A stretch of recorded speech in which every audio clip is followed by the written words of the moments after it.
এক সকালে ছোট্ট এক পায়রা খাবারের খোঁজে মাঠে এসে নামে। হঠাৎ করে সে পা দেয় এক শিকারীর ফেলে রাখা জালে। পায়রা ছটফট করে, ডানায় ঝটপায়, কিন্তু মুক্ত হতে পারে না। সে ভয়ে কেঁদে ওঠে, কেউ নেই, কেউ আমাকে বাঁচাও। ঠিক তখনই মাঠের পথ দিয়ে হেঁটে যাচ্ছিল এক দয়ালু চাষি।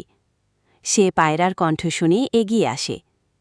চাষি জালের দিকে তাকিয়ে দেখে একটা ছোট্ট পায়রা ফেসে আছে। সে ধীরে ধীরে কাছে গিয়ে সাবধানে জাল কেটে ফেলে। পায়রা কাঁপতে কাঁপতে বলে, আপনি আপনি আমার জীবন বাঁচালেন।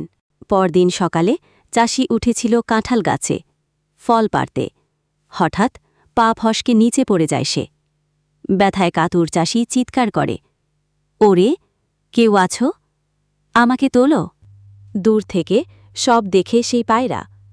সে এক মুহূর্তও দেরি করে না, উড়ে গিয়ে বন্ধু পায়রাদের ডাকে, চলো, চাষি বিপদে পড়েছে। সব পায়রা মিলে এসে চাষির চারপাশে ঘুরে ডাকতে থাকে, গরুর, গরুর, কেউ আসো। উদ্ধার করে, চিকিৎসা করে দেয়। চাষি আবেগে কাঁপতে কাঁপতে বলে, তুই তুই তো শুধু পাখি না, তুই আমার বন্ধু।